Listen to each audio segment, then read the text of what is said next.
The Conservative Party must focus on young voters to survive, said a former minister this week, who served under Liz Truss. Should the Conservative Party and all parties do more to reach young people, such as focusing more on social media? Absolutely. I mean, I was responsible for the young voter strategy for the Labour Party in 2015. It was a very interesting experience, I'll be honest. The fact is that about 40% of young people vote, and about 78 to 80% of older people vote. The political parties, therefore, are mainly interested in older voters. That's just a fact. All political parties, and I think it's very sad. I think it lets young people down. I think we need some innovative ideas about how we inspire and enthuse young people to vote. I think there's an argument for compulsory voting in terms of your first vote at either 18 or 16. There's a debate to be had about that. But at the end of the day, I think it's not just a question of the Conservative Party. I think all political parties should care about the voice of young people. It's often said young people are interested in politics. My experience is the opposite. They may actually look at middle-aged politicians in suits and think they don't speak to my concerns. But if you ask young people about their everyday things that matter to them, whether it's the cost of living, prospects of a job, how they're going to bring up a family, how they're going to afford a home, whether it's the environment, the health service, young people care passionately about those issues. So the responsibility of politicians to try and connect with young people is extremely important. And I think if you fail to do that, by the way, you leave a vacuum. And when you leave a vacuum, extremists often fill that vacuum. So the mainstream political parties have got a long, long way to go in terms of inspiring and enthusing young people. And we know that young people felt very badly let down by the coalition policy on tuition fees, for example, where now it's £9,000 a year in terms of tuition fees. We know that caused a lot of damage in terms of trust. At the time, the Lib Dems had always said they didn't believe there should be any tuition fees, and they suddenly signed up to David Cameron's proposal of £9,000 a year. That's just one example. There are many other examples. So, you know, at the end of the day, older voters should care about this as well, because they're parents and they're grandparents. And they should care about not just voting on the issues that directly matter to them, but the future of their kids and their grandkids should be central to the way they look at what kind of country, what kind of world do they want to live in. So my answer to you is I'm very honest with you. As long as you have a situation where political parties perceive it, that only about 40-odd%, well, mid-40s of young people are going to vote, nearly 80% of older people are going to vote, then they are going to skew their offer consistently to the aspirations of older people. Arnold, what do you think? Well, I don't sound like I'm giving a Talmudic pilpul here, but there is a bit of a curve here. Younger people inevitably become older people. It doesn't work the other way around, though we might think it does. Older people don't get younger. That's a fact of life. So younger people do get older, and what happens is younger people quite rightly vote Labour or whatever it may be. And then when they get older, 40, 50, whatever it is, all of a sudden they get a sort of Damascene conversion, if I can use that expression, and they all of a sudden become sort of Tory voters. And Diamond says as Great long as those people are the majority, doesn't matter where they've been before, then the older people are going to hold sway, as it were. But I do think that in the longer term, it isn't a really feasible strategy. I do think we need to engage with younger people, because what's going to happen is you're going to turn the younger people off, and even when they get older, they're not going to bother voting. But it is important to engage with younger people. I think younger people, I know from my own family, the idea that you have to go out into a polling station and put a cross with a pencil on a ballot paper just seems so outdated to the modern youngsters. And even the idea of putting a ballot paper in 2 envelopes also seems a bit outdated. There's so many other ways that you could have a vote electronically and so on. That I think we do need to look at that, and we do need to look at better ways of getting younger people engaged. Russell, what do you think? Yeah, clearly we need to engage more because it's the future. Yeah. And we try, to be fair. In fact, it's a conversation you and I had quite a couple of times last year. You do genuinely try and engage with younger people, but I find it in my experience, certainly over the past couple of years since I've been actively involved in the Conservative Party. There is a disconnection with people. Younger people don't seem to be actually that interested. Yeah, Arnold makes a point about the ballot. Personally, it's one of the most wonderful things for me is actually to put the ballot paper in the ballot box. There's some uniqueness about living in a democracy and actually being able to do that. I'm not so sure that we get that type of connection with younger people who've got an awful lot on the plate these days, hasn't they? In terms of trying to engage with people, with work, with families, with all the things that happen. I think the political awareness of how important it can be for them is something that we need to do more about, and that way get people engaged. From a very conservative perspective, we do try with younger people. We've had limited success. I'm sure that's the case. Well, looking across, the chamber in the Labour Party, it's probably very, very similar. I don't know why, but politics doesn't seem to be as important for the younger generation as hopefully it could be when they start getting that wee bit older. I think we should teach the political process, the political system in schools. I think it's scandalous that we don't. Or some schools do and others don't. I think having mock elections, having debates, encouraging public speaking contests, I'm talking now about in state schools, because this always happens in private schools, should be absolutely central to giving children the kind of education that they need and they deserve. And the argument against votes at 16 is that young people don't know what they're doing. Now, they're allowed to do all sorts of other things at 16, by the way. Okay, but the argument only carries weight because young people are not taught about politics and the political process.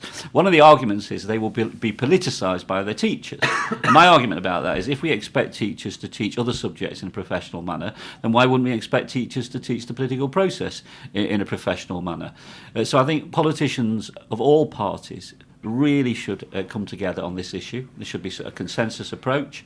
The Conservative Party's been stoically against votes at 16.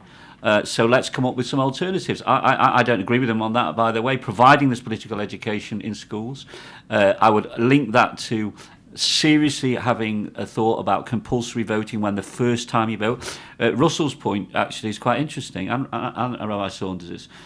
What we don't realise is that young people don't know how to vote. So we assume that they're making a conscious decision that they don't want to vote.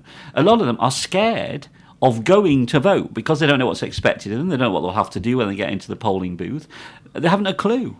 So you've also got to look at the different reasons why young people choose not to vote. We also need a political system which has amongst its representatives older people, because we live in an ageing society. Very, very important.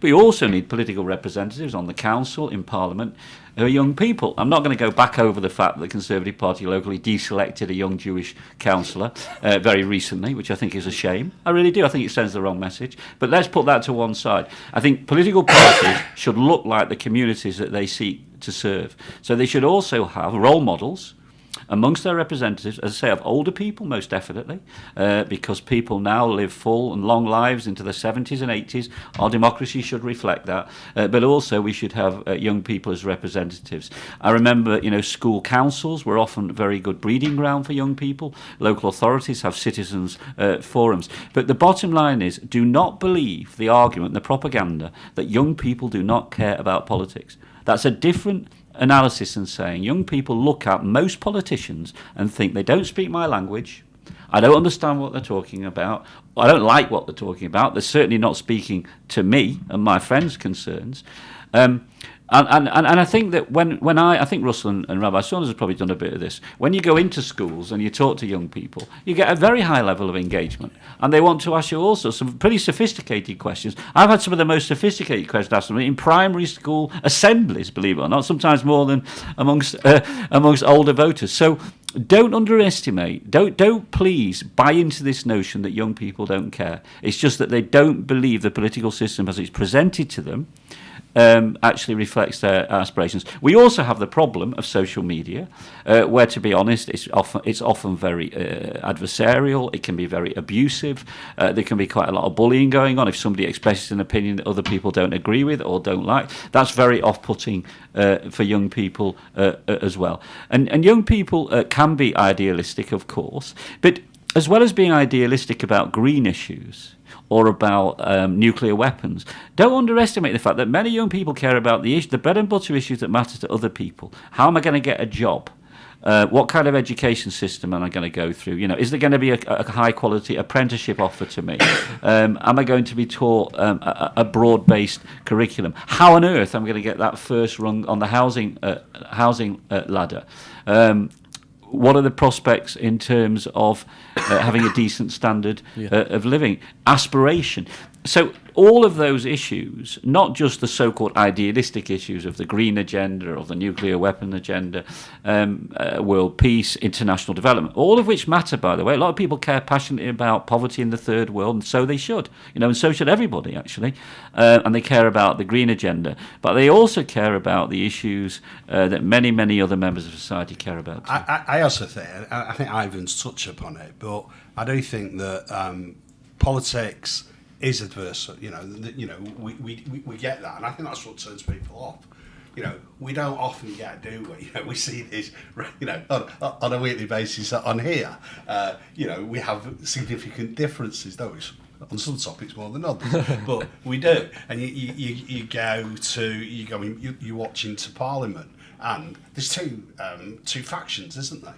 And I think we've got to start asking ourselves: if as politicians, even if as local politicians, if we actually join together more often in certain situations, actually that might be a wee bit more attractive for people to actually want to something get involved like this, in. you mean? Well, something, yes, actually, 90% At of its this, best.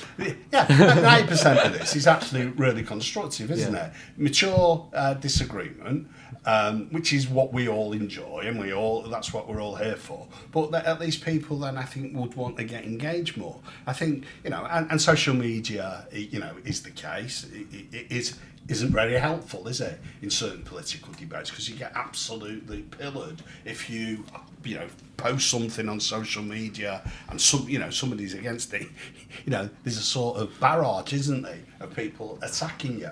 I think that climate has to change to get more people who might want to have a contribution, but want to contribute more in a more meaningful way. How do you mean that climate has to change? Well, I think it has to become less divisive, hasn't it?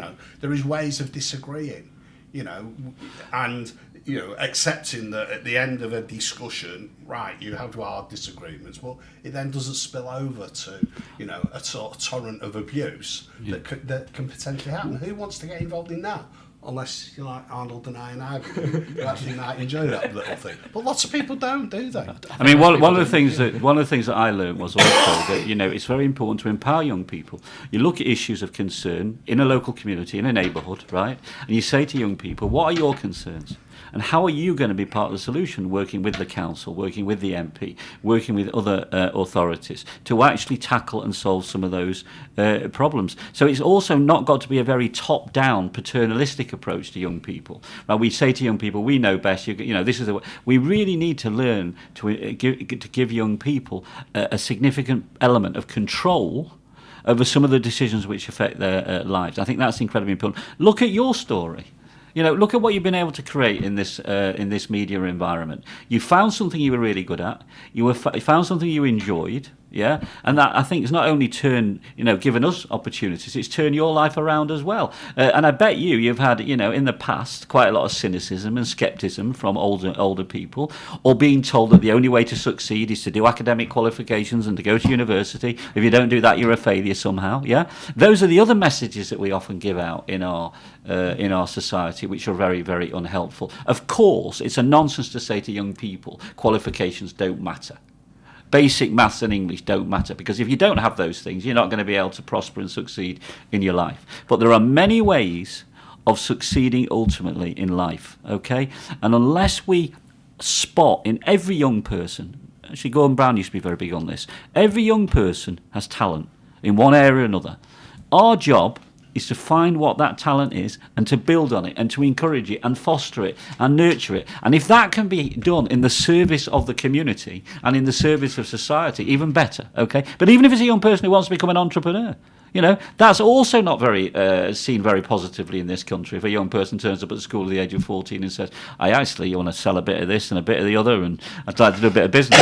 So I think it's also about the way we value and encourage young people, and how we identify and determine what success is, and how we as politicians also, as I say, empower young people and see young people as part of the solution, not adopt a very top-down, very old-fashioned, very outdated approach.